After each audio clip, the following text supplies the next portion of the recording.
Je vais donc vous faire une présentation sur la physiopathologie du VIH qui va être, selon une orientation, qui reflète ma formation initiale, à la fois scientifique mais aussi médicale, donc physiopathologie très médicale de l'infection par VIH. Et je commence par, puisque nous sommes dans le cadre du cours de la subversion du système immunitaire par les agents pathogènes de Philippe, je vais vous parler du VIH comme pirate de la cabine de pilotage du système immunitaire. Et pourquoi cela ?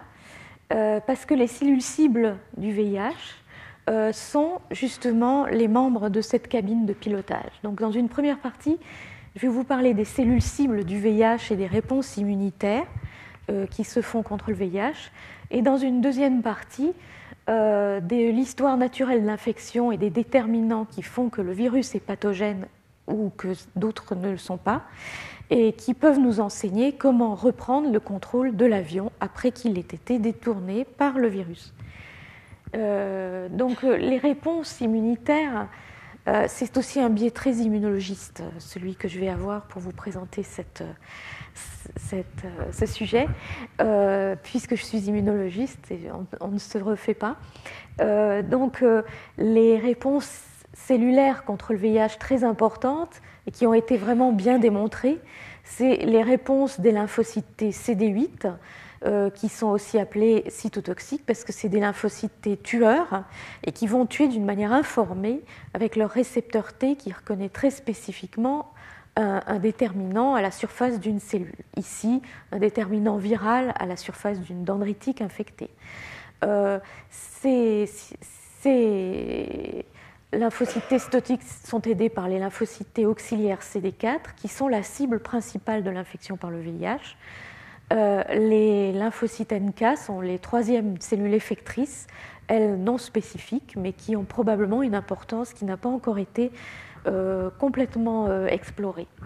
Et les cellules dendritiques que vous voyez ici ne sont pas des effecteurs au même titre que les lymphocytes T cytotoxiques, mais cependant, elles sont indispensables dans ce balai entre les différents effecteurs de la réponse adaptative parce qu'elles sont les seules cellules présentatrices qui puissent présenter les antigènes aux lymphocytes T naïfs.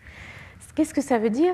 Pour initier une réponse en vaccination ou au début d'une infection ou alors à un épitope muté, ce qui se produit très fréquemment, vous allez le voir, lors de l'infection par le VIH, ou alors pour stimuler tous ces pauvres lymphocytes T cytotoxiques naïfs qui restent parce que les lymphocytes T mémoire, comme vous allez le voir, sont détruits par le virus, il faut sans arrêt un rôle, une fonction des cellules dendritiques. Donc, cabine de pilotage dans laquelle le pilote est absent et le pilote, c'est probablement le lymphocyte T CD4 aidé de la cellule dendritique. Et nous voilà dans une situation assez dramatique. Le lymphocyte T CD4, donc, il est central dans les réponses immunitaires. Il reconnaît avec son récepteur des déterminants, des épitopes, à la surface des cellules infectées ou présentatrices. L'épitope ayant été digéré à l'intérieur de cette cellule, et c'est un peptide qui est présenté à la surface d'une molécule d'histocompatibilité. Les molécules d'histocompatibilité sont appelées comme cela parce qu'elles induisent des rejets de greffe, mais elles ont développé elles permettent la reconnaissance du soi et aussi du soi modifié par les peptides des virus ou des bactéries qui nous infectent. Donc, le récepteur T de notre lymphocyte T CD4 reconnaît ces molécules à la surface d'une molécule d'histocompatibilité qui est de classe 2.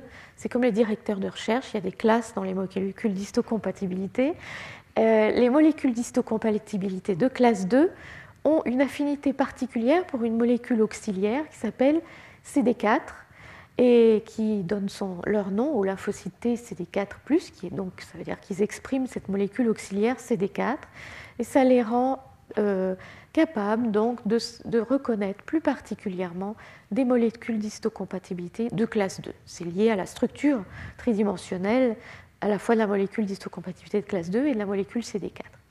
Lorsque le lymphocyte T reconnaît un épitope à la surface de n'importe quelle cellule, qu'elle soit présentatrice ou autre, le lymphocyte T va faire une réponse spécifique qui consiste en une sécrétion de cytokines, d'interleukines, et aussi une certaine cytotoxicité. Donc elles sont auxiliaires par l'interleukine 2 vis-à-vis des lymphocytes T CD8, dont elles permettent la prolifération. L'interleukine 2, c'est leur principal facteur de croissance, pour simplifier. Elles permettent aussi la croissance et la différenciation des lymphocytes B et leur maturation pour faire des anticorps de plus en plus affins pour les antigènes, grâce à l'IL4. Et elle est également une cellule effectrice par la sécrétion d'un certain nombre de facteurs et par une certaine cytolyse médiée par phase. Donc, ce lymphocyte TCD4, auxiliaire mais aussi effecteur, est au centre et dans la cabine de pilotage du système immunitaire. Donc, il a été montré que le VIH... Alors, je vais vous parler dans ma première partie des différentes cellules qui sont en jeu dans le système immunitaire lors de l'infection par le VIH. Je commence par la principale cible de l'infection, bien sûr, qui est le lymphocyte TCD4. Je vais poursuivre avec les secondes cibles de l'infection, qui sont les monocytes et les dendritiques, qui expriment aussi les récepteurs qu'il faut pour être infecté par le VIH. Je poursuivrai par les autres acteurs de l'immunité. Et dans chaque cas, je vous décrirai ce que leur fait le virus, et comment ces cellules combattent le virus, et comment le virus leur échappe, donc les mécanismes d'échappement. C'est dans la deuxième partie que j'intégrerai ces différents acteurs de l'immunité entre eux, et que je vous montrerai le jeu pervers que joue le virus avec tout le système pour essayer de circonvenir l'immunité dans son ensemble. Donc nous en sommes à la première partie et aux premières cellules cibles du virus, les lymphocytes CD4. Donc, sans vous détailler beaucoup les mécanismes moléculaires et virologiques dont je ne suis pas spécialiste, je peux vous dire cependant que le lymphocyte TCD4 est profondément altéré par son infection par le VIH qui va faire rentrer la molécule accessoire CD4, donc le récepteur du VIH lui-même, mais aussi l'agent de la fonction accessoire de reconnaissance des antigènes sur les cellules présentatrices ou les cellules infectées. Donc le virus va faire rentrer CD4 à l'intérieur de la cellule et c'est médié par une des molécules, une des protéines que vous a montré Philippe Sansonetti, qui est la protéine NEF, une des protéines accessoires du virus, qui joue un rôle important en retenant CD4 à l'intérieur du lymphocyte CD4 ou d'autres cellules CD4 positives. D'ailleurs, un moyen de reconnaître si un lymphocyte CD4 est infecté, c'est de voir la down-modulation, comme on dit en bon français, de CD4 à la surface des cellules. D'autres molécules sont entraînées par NEF à l'intérieur de la cellule. C'est les molécules d'histocompatibilité. Donc vous voyez que la reconnaissance antigénique est doublement pénalisée par l'infection par VIH, et ceci principalement par l'action de cette molécule accessoire NEF. Donc NEF va empêcher la reconnaissance par le système immunitaire, va ralentir la reconnaissance par le système immunitaire de ses propres déterminants à la surface des cellules qui l'infectent. C'est une première stratégie d'échappement. Et le virus va tuer très rapidement les lymphocytes TCD4. Vous voyez le lymphocyte TCD4 tout disparu là, et ça provoque le déficit immunitaire caractéristique de l'infection par le VIH, qui est centralement un déficit en lymphocytes TCD4, en nombre mais surtout en fonction, parce que le système immunitaire, les lymphocytes TCD4 sont renouvelés avec beaucoup d'efforts par le système hématopoïétique, mais leur fonction est quand même altérée. Et le défaut de lymphocyte TCD4 induit un déficit immunitaire profond contre les pathogènes intracellulaires, surtout, d'où les infections opportunistes qui se produisent, des infections à mycobactéries comme la tuberculose, des infections à CMV, c'est un virus qui est intracellulaire, des infections par des parasites comme les cryptococcoses, qui normalement ne vont pas infecter si facilement un sujet en bonne santé avec un système immunitaire sain, mais qui va profiter du déficit de lymphocyticité CD4 chez les patients infectés pour le rendre malade. Alors, c'est un aspect très dynamique et pendant pas mal d'années, au début de cette passionnante investigation des modes d'action du VIH, on ne comprenait pas très bien parce qu'on voyait très peu de lymphocytes CD4 infectés, alors que le déficit de fonction des CD4 était évident. Et en fait, pour être infecté, un lymphocyte CD4 a besoin d'être activé. C'est lié au fait que le promoteur du virus ne marche que quand NF-κB va se fixer dessus, NF-κB étant un facteur de transcription qui va se fixer donc sur ce promoteur du LTR. Pour que NF-κB se fixe, aille dans le noyau, il faut que le lymphocyte T soit activé. Donc le lymphocyte T activé va être infectable par le virus et le produire d'une façon active.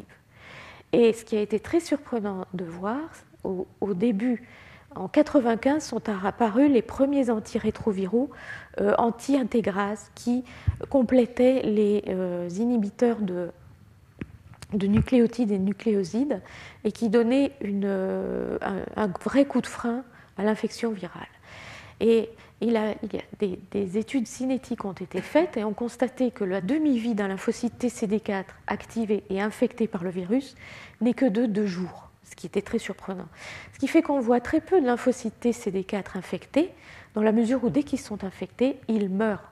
Donc, le lymphocyte T majoritairement disparaît, il va mourir. Un très faible pourcentage de lymphocytes CD4 va rester infecté de façon latente et va persister. Et ces lymphocytes CD4 infectés de façon latente vont soit vaincre l'infection parce que le complexe de préintégration du virus est assez fragile, soit ce complexe de préintégration va réussir à s'intégrer dans l'ADN et le virus, l'ADN rétrotranscrit du virus est alors intégré dans l'ADN du lymphocyte CD4. Et là, c'est comme un cancer. Le virus est comme un cancer dans le génome du lymphocyte CD4. Il va devenir très difficile de le déloger. Et vous avez constitution de réservoirs ici. Donc le lymphocyte CD4 au repos qui s'active avec un complexe de préintégration encore non intégré. Si le provirus s'intègre dans l'ADN, ensuite vous allez avoir une cellule infectée de façon latente qui peut se cacher pendant des années, soit dans le tissu lymphoïde, soit dans des tissus non lymphoïdes, notamment des tissus protégés du système immunitaire comme le cerveau. À la faveur d'une infection, soit de nouveau par le virus, soit par des infections intercurrentes, ces lymphocytes TCD4 infectés de façon latente peuvent s'activer et de nouveau refaire partir un cycle de réplication du virus, mourir, etc. Donc vous voyez, c'est quand même assez délicat d'aller atteindre le virus une fois qu'il s'est intégré dans l'ADN d'un lymphocyte CD4 et que le lymphocyte CD4 devient latent et protégé dans des sites protégés. Donc vous avez ces lymphocytes CD4 dans la circulation qui vont disparaître très rapidement, mais encore plus rapidement dans l'intestin.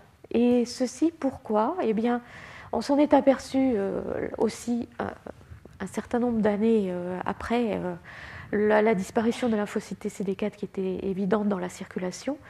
Mais dans l'intestin, c'est assez dramatique et on pense que c'est parce qu'au niveau de l'intestin, nous sommes en équilibre avec nos bactéries intestinales. Et tant qu'on est vivant et en bonne santé, l'équilibre est à notre faveur, mais vous savez bien que si nous faiblissons, cet équilibre va rapidement tourner à la faveur des bactéries. Et il y a une activation permanente au niveau de notre intestin par ces bactéries qui sont saprophytes, qui sont plutôt en fait qui sont plutôt bonnes pour nous, mais qui challenge sans arrêt notre système immunitaire, et ça crée une certaine activation, d'où une possibilité d'infection par le virus, le VIH. Au niveau de cette interface muqueuse dans l'intestin, il y a infection, il y a une activation permanente qui va conduire à la déplétion plus forte des lymphocytes TCD4, mais aussi des macrophages et des cellules dendritiques porteuses du même récepteur dans l'intestin. Ça va faire une activation à bas bruit, un petit peu, un passage, donc une altération de la barrière intestinale, un passage de produits bactériens dans la circulation et donc en systémique dans les ganglions. On va avoir une activation permanente qui va provoquer à la longue une fibrose et donc une destruction de l'architecture. Et c'est ainsi que s'installe un cycle d'hyperactivation chronique du système immunitaire qui est très délétère lors de l'infection VIH. Je vous en reparlerai plus loin. Les lymphocytes TCD4 viennent en plusieurs couleurs, several flavors, comme on dit en anglais. Il y a les lymphocytes TCD4 auxiliaires, ce dont je vous ai parlé tout à l'heure, qui aident à faire, qui aident les lymphocytes T cytotoxiques à faire leur fonction, et avec l'interleukine 2, l'interféron gamma. Il y a les lymphocytes T auxiliaires de type 2 qui aident les B à faire les anticorps, les auxiliaires de type 17 qui font de l'IL-17 et qui sont importants au niveau des pathogènes de l'intestin notamment. Et puis vous avez aussi une possibilité importante de se transformer en T régulatrices qui, elles, vont aller calmer les réponses immunitaires spécifiquement à la fin des réponses immunitaires et qui ont donc leur utilité aussi parce que les réponses immunitaires, elles sont certes bénéfiques, mais c'est elles qui vous rendent malade quand vous avez la grippe, une grippe carabinée. C'est votre système immunitaire qui vous rend malade. Et une fois le virus vaincu, il est urgent d'aller calmer le jeu avec des T régulatrices. Donc, au niveau de l'intestin, on a une perte préférentielle aussi de ces T auxiliaires TH17 qui sont particulièrement actives au niveau de l'intestin dans la défense antibactérienne. Et ces TH17 disparaissent plus rapidement que les autres au niveau de l'intestin lors de l'infection pathogène. Et cela a été corrélé à la translocation bactérienne augmentée et par exemple à une susceptibilité de singes à des infections opportunistes par des salmonelles dans un modèle d'infection chez le singe. C'est important parce que les salmonelles font partie des infections opportunistes très préoccupantes lors de l'infection par VIH.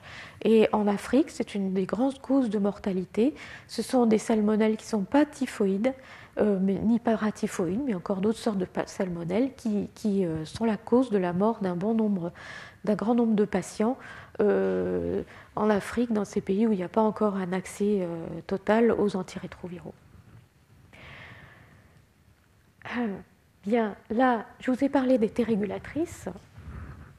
Et là, les lymphocytes T régulateurs, je vous ai dit qu'ils pouvaient calmer les réponses immunitaires à la fin. Ils induisent une tolérance immunitaire. Donc il y a un équilibre. Ils protègent l'hôte de l'immunopathologie que pourraient générer des réponses immunitaires trop fortes. Mais en même temps, il faut un équilibre. Il ne faut pas qu'ils diminuent non plus les réponses anti-infectieuses. Donc un équilibre subtil. Et l'immunologie, c'est ça. C'est toujours un équilibre périlleux entre des facteurs. Chaque acteur effecteur contre le virus va avoir un bon côté antiviral et un mauvais côté pathogène.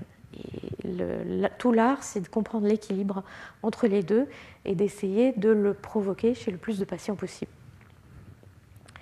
Donc ces lymphocytes T régulateurs, pour certains auteurs, et les premiers qui l'ont découvert, c'était des Français, c'était Laurence Weiss, qui ont trouvé que ça avait un effet plutôt défavorable, une inhibition des réponses T spécifiques, une corrélation positive avec la charge virale, mais d'autres équipes ont trouvé plutôt un effet protecteur des T régulatrices. Donc ici, j'ai illustré, là ça sort de l'article de Claire Chaunier et Yann Anderson, donc une Française qui s'est installée en Amérique et qui voit dans les ganglions de certains patients des cellules régulatrices FOXP3, donc FOXP3 est en rouge et en vert, et les autres marqueurs sont en rouge, et on voit que vous avez une coexpression de facteurs régulateurs et de facteurs d'activation au niveau des amygdales de ces patients, et qu'il y a une corrélation entre les T régulatrices et la charge virale des patients. Donc, plus il y a de T régulatrices, plus ces patients sont infectés. Je vous ai parlé des lymphocytes TCD4. Maintenant, je vais vous parler des autres cellules cibles de l'infection par le VIH. Pourquoi sont-elles des cibles? Parce qu'elles ont aussi le récepteur CD4 et les corécepteurs qui permettent l'infection, qui permettent la fusion en fait, de l'enveloppe du virus avec la membrane cellulaire, CCR5 et CXCR4. Ces cellules sont des cellules dendritiques et des monocytes. Donc, elles sont moins infectables que les lymphocytes CD4, je vais vous le dire après. Il y a plusieurs sortes de cellules dendritiques. Elles portent des marqueurs différents. Donc, ici, j'ai choisi des marqueurs dont le nom est homogène, c'est plus simple à exposer. Celles qui expriment BDCA2, c'est les dendritiques plasmacytoïdes. Elles étaient connues depuis longtemps comme les sécrétrices d'interférons, Natural Interferon Producing Cells. Et elles sont donc productrices d'un facteur antiviral qui est utilisé par les médecins contre les hépatites virales, par exemple. C'est un médicament contre les hépatites virales, l'interféron de type 1. Il y a des études faites dans l'infection VIH, c'est in vitro en tout cas, l'interféron a une action antivirale très nette contre le VIH. Les autres dendritiques sont des dendritiques de type myéloïde, elles sont assez différentes, elles présentent surtout les antigènes, elles produisent de l'interleukine 12, de l'interleukine 23 qui servent à polariser les réponses T antivirales vers des sens plutôt TH1 ou TH17. Et celles-là sont plutôt spécialisées dans une fonction qui s'appelle la présentation croisée, qui sensibilise contre les antigènes du VIH et qui servira, je pense, à la vaccination, mais ce n'est pas un aspect que je vais vous développer.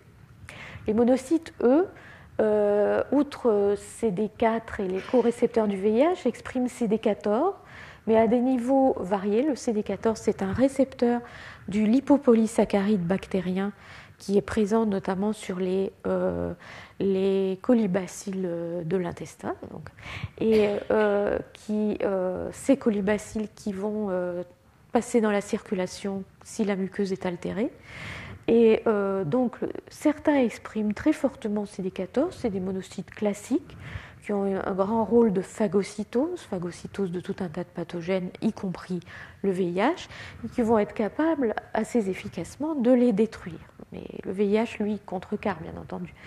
Et puis, il y en a d'autres qui produisent beaucoup d'inflammation et qui sont très infectables par le VIH et qui ont peut-être bien un rôle dans l'hyperactivation du système immunitaire. Donc, je vous ai dit que les dendritiques étaient les seules présentatrices capables de stimuler les lymphocytes T naïfs, et elles le font quand elles sont matures. Donc, il y a toute une séquence qui fait que quand elles sont immatures, ce sont des sentinelles avec beaucoup de récepteurs à leur surface pour attirer à elles tout ce qui est pathogène ou signaux d'infection, de danger venant de l'extérieur ou de l'intérieur. Et à ce moment-là, quand elles ont reçu ces signaux, elles vont migrer vers les ganglions où elles vont rencontrer les lymphocytes T naïfs qu'elles sont chargées d'activer. Et elles vont devenir matures, elles vont acquérir des propriétés de stimulation des lymphocytes T excellentes, elles sont les meilleures pour ça. Et c'est comme ça qu'elles sont les seules à pouvoir stimuler les lymphocytes T naïfs qui sont un peu lents au démarrage, qui ont besoin de stimulation plus forte que les autres, parce qu'on ne déclenche pas une réaction immunitaire impunément. Mais elles sont très bonnes aussi à stimuler le lymphocyte T mémoire. Et donc il y a les différentes sortes de populations de cellules dendritiques, celles qui sont dans le sang, dont je vous ai parlé tout à l'heure, mais aussi celles qui sont au niveau des épithéliums, ont toutes des récepteurs multiples et variés, des corécepteurs, outre CD4, CCR5, CXCR3, comme la languérine à la surface des cellules de Langerhans dans les épithéliums multistratifiés. Donc pour l'infection VIH, épithélium multistratifié, ce sont ces muqueuses génitales qui sont la voie de passage dans le monde en général du virus, c'est-à-dire les muqueuses vaginales. Sous la muqueuse, vous avez d'autres cellules dendritiques dermiques et vous avez d'autres sortes de muqueuses qui sont unistratifiées, comme celle du rectum ou de l'intestin, et qui, elles aussi, ont des récepteurs pour le VIH. Si ces cellules fixent le virus, elles vont aussitôt aller vers les zones T des ganglions, à travers la lymphe, et aller alerter les T, mais aussi, malheureusement, aller les infecter. Donc le VIH va infecter les macrophages d'une façon assez peu efficace et va les altérer. Il va s'accumuler en fait dans les compartiments non acides des macrophages. Ça évite la destruction du virus, alors que le macrophage est si bon à détruire les pathogènes dans ces lysosomes, c'est-à-dire des compartiments acides, mais le virus résiste au trafic vers les compartiments acides lysosomaux. Et le VIH, via sa protéine NEF encore, qui est vraiment une molécule immunomodulatrice redoutable, va inhiber leur fonction de phagocytose.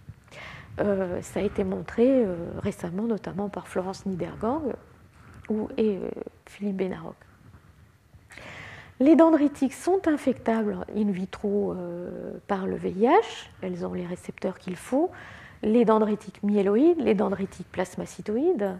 Et quand elles s'infectent, c'est assez dramatique parce que quand elles vont ensuite stimuler un lymphocyte T, ça va faire une explosion de réplication virale, bien plus forte que si les dendritiques étaient toutes seules ou les T de leur côté.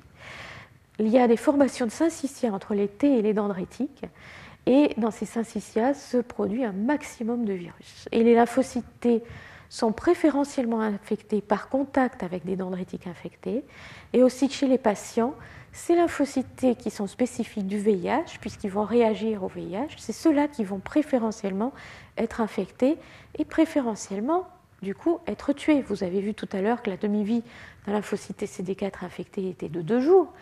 Eh bien, ils vont disparaître. Donc, il va y avoir une disparition constante et massive, s'il y a du virus, il va y avoir une disparition constante et massive de lymphocytes T CD4 mémoire qui était chargé de nous défendre contre l'infection.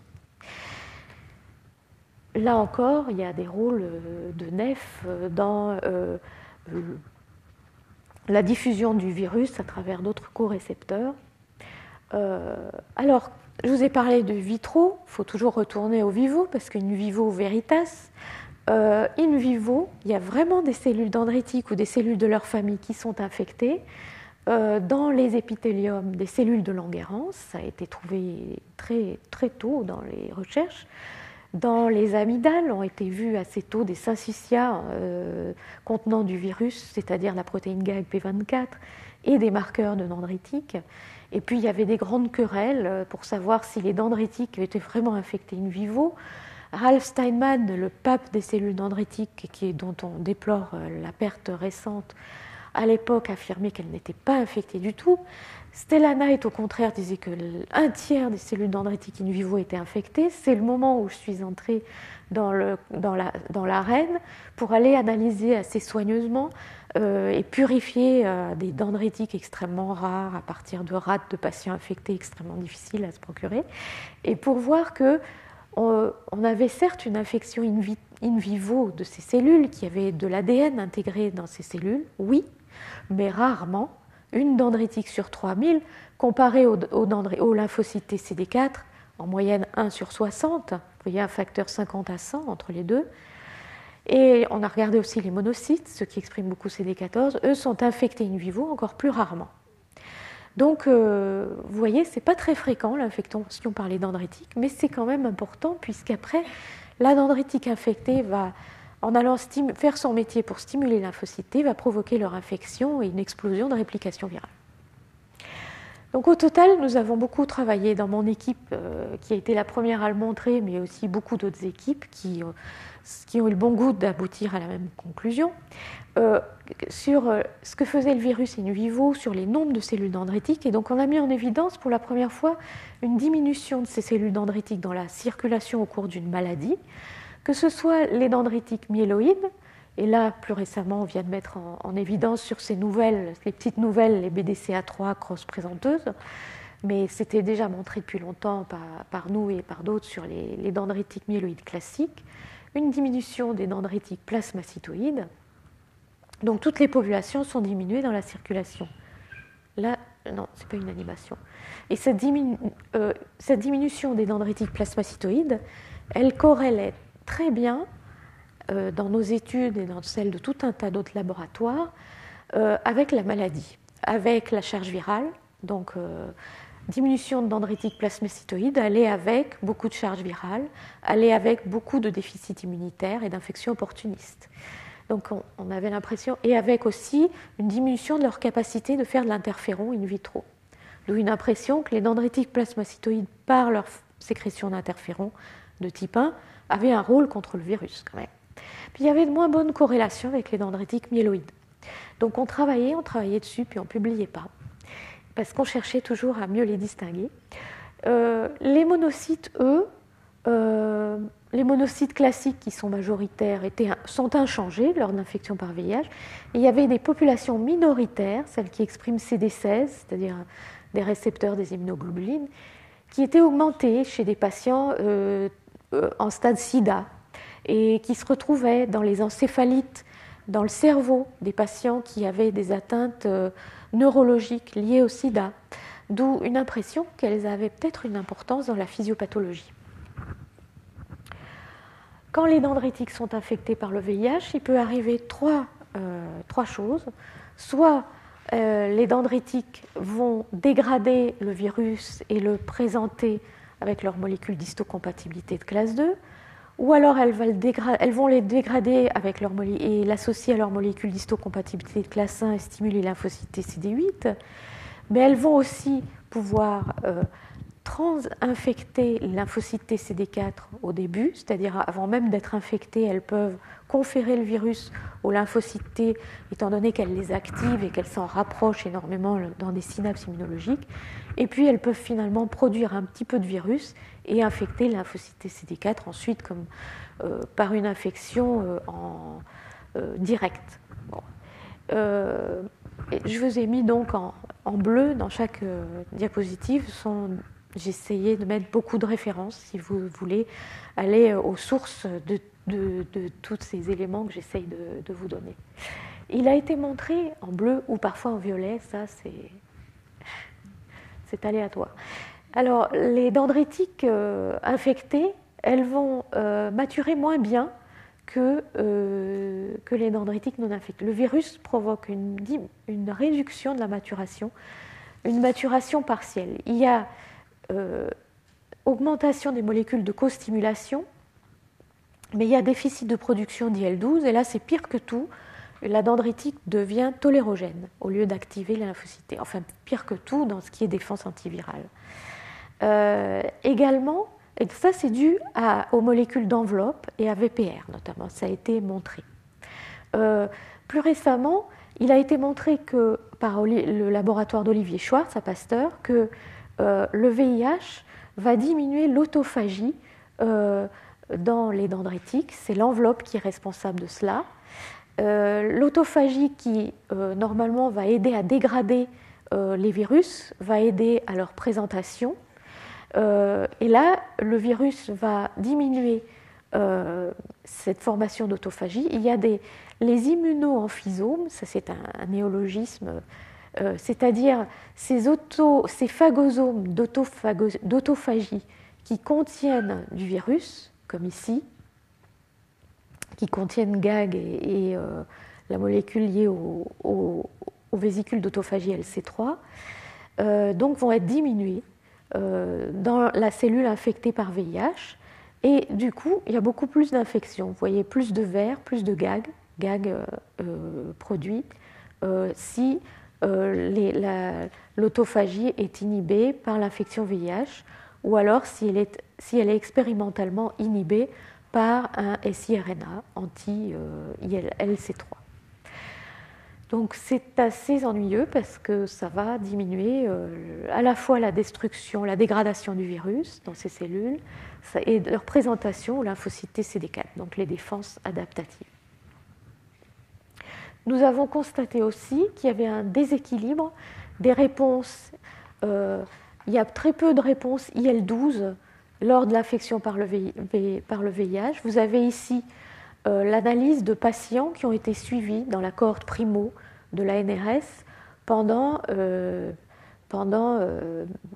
ans, 18 mois à 2 ans, lors d'infection VIH. Vous voyez que leurs cellules stimulées par le LPS sont capables au début de l'infection de faire de l'IL-12, mais normalement, ou à peine plus que la normale étant entre les 2 bornes pointillées.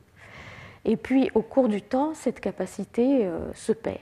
Mais pendant ce temps-là, il y a une production très élevée, plus que la normale, d'IL-23, qui est une autre cytokine parente de l'IL-12, qui partage une chaîne avec l'IL-12. Et cette surproduction d'IL-23 continue jusque dans l'infection chronique. Qu'est-ce que ça peut faire, ce déséquilibre de l'IL-23 par rapport à l'IL-12? Ça peut produire une augmentation de différenciation de ces TH17 qu'on a vu tout à l'heure, les T auxiliaires qui aident aux défenses dans l'intestin. Mais on a vu que dans l'infection VIH, elles aideraient bien volontiers, mais elles ne sont plus là parce qu'elles ont été détruites, étant activées et donc tuées par le virus. Et donc, il est bien possible que ça soit médié par une activation permanente, par cette hypersécrétion d'IL-23. C'est un des sujets sur lesquels mon laboratoire travaille en ce moment. J'arrive à un effecteur suivant, et alors là, je crois que le séminaire dure 1 heure, donc je vais devoir accélérer ou sauter un certain nombre de choses, excusez-moi. Mais au moins, le séminaire, s'il s'arrêtait maintenant, vous aurez parlé des 2 types de cellules cibles de l'infection à cause de leurs récepteurs CD4 et de leurs co-récepteurs CCR5 et CX4-CR1. Mais les autres cellules ne sont pas infectables, donc mais ce sont des acteurs de la défense contre le virus. Vous avez les lymphocytes T cytotoxiques. Là, c'est symétrique de ce que je vous ai montré pour les lymphocytes T CD4. Eux, ils expriment CD8 qui a une affinité pour les molécules d'histocompatibilité de classe 1 sur les cellules présentatrices, donc vont reconnaître des peptides épitopiques associés à classe 1 et vont déclencher une cytolyse dont, au cours des années, un faisceau d'arguments a montré qu'elle était indispensable à la défense contre le VIH.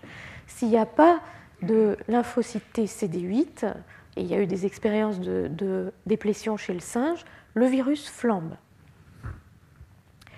Donc c'est une des défenses dont il est le mieux démontré qu'elles sont utiles contre le VIH pour l'instant. Et donc les épitopes qui sont reconnus sont multiples et variés, vont pouvoir s'associer à différentes molécules HLA, ici HLA-A2, A3, B35, etc. C'est des régions des protéines du VIH qui, découpées par des enzymes dans les cellules présentatrices, vont former ces épitopes. Et il y a une corrélation établie entre les réponses T CD8, plus il y en a ici, et moins il y a de charge virale plasmatique. Donc la charge virale plasmatique diminue quand il y a beaucoup de lymphocytes T spécifiques du VIH. Il y a, lors de l'infection, une réplication virale très importante qui diminue, notamment sous l'action de ces lymphocytes cytotoxiques. Et on pense que l'équilibre qui s'établit à la fin de l'infection primaire est une résultante de la virulence du virus particulier qui a infecté ce patient et de la réponse du système immunitaire, et particulièrement des réponses CD8. Donc le niveau de charge virale qui va rester est d'autant plus bas que la réponse immunitaire aura été efficace. Et il a été établi que ce niveau corrèle avec le pronostic ultérieur de la maladie. S'il est bas au bout de 6 ou 12 mois, le pronostic est meilleur que s'il reste élevé à la fin de l'infection primaire.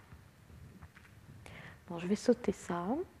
Et vous parlez de l'échappement du virus aux mutations, par mutation au CTL. Il a été assez rapidement, les premières défenses cytotoxiques donnent naissance à un échappement des virus qui de façon aléatoire mutent, et les mutants qui échappent à cette réponse sont ceux qui vont pouvoir se répliquer. Donc, ici, je vous ai montré l'exemple d'un des premiers articles qui montrait un tel échappement où un épitope ici était muté chez un patient et dont la charge virale était très élevée. Comment est-ce que le virus va échapper? Il va échapper en faisant muter soit la région qui interagit avec le récepteur T, d'un côté de l'interaction, ici c'est la cellule infectée. Donc la cellule infectée présente avec son complexe majeur d'histocompatibilité des épitopes au récepteur T. Donc il y a des mutations soit du côté reconnu par le récepteur T, soit du côté qui peut se lier aux molécules d'histocompatibilité, soit dans la digestion des épitopes qui aboutit à cette liaison, soit dans le transport des protéines digérées pour aller rejoindre les molécules d'histocompatibilité, soit même en amont, au niveau des sites qui permettent la liaison à l'enzyme maîtresse de la fabrication des épitopes, qui est le protéasome. Donc le VIH a des moyens de contrecarrer le système immunitaire à ces différentes étapes, de même que beaucoup d'autres virus. Ce n'est pas une singularité du VIH. Les herpès virus, par exemple, sont les rois de l'évasion du système immunitaire pour éviter de générer des épitopes et donc d'être reconnus. Donc il y a un équilibre qui s'établit entre les différents facteurs qui contribuent à l'échappement du virus, que ce soit VIH ou le modèle simien SIV. D'un côté, l'efficacité des lymphocytes cytotoxiques, de l'autre côté, par exemple, la downmodulation des molécules de classe 1 par nef.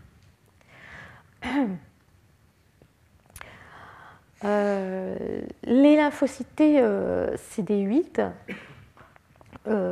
au départ, quand ils sont naïfs, expriment un certain nombre de marqueurs. Quand ils deviennent mémoire, ils sont capables de recirculer dans la circulation, et quand ils sont effecteurs, d'aller dans la circulation combattre les virus. Donc, et ils deviennent effecteurs, ils ont de la perforine pour aller détruire leur cible, perforer la membrane de leurs cellules cibles infectées, par exemple. Et un effecteur, c'est comme une grenade dégoupillée, hein, c'est des réactions assez violentes. Dans les infections contre le CMV, par exemple, qui est un virus que nous contrôlons, que la moitié d'entre nous, avec lequel la moitié d'entre nous est infectée et que nous contrôlons très bien, les réponses cytotoxiques anti-CMV développent ces différentes capacités en permanence. Il y a toujours des mémoires effectrices qui sont là contre ce CMV qui est là sans nous faire de mal grâce à notre système immunitaire.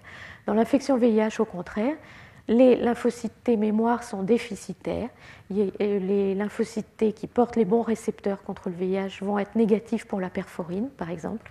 Et donc, il y a un effet d'épuisement des lymphocytes T, petit à petit, de perte de capacité. Les lymphocytes T CD8 apoptosent de plus en plus, prolifèrent de moins en moins, ont une activité cytotoxique moindre, parce qu'ils ont moins de perforine, prolifèrent moins, ça c'est lié à la production d'interleukine 2, et finalement vont devenir incapables de combattre le virus. Ils deviennent épuisés, c'est l'épuisement du système immunitaire. Bien, voilà. Je me demande si je ne vais pas arrêter. Je crois que j'ai atteint mon heure limite.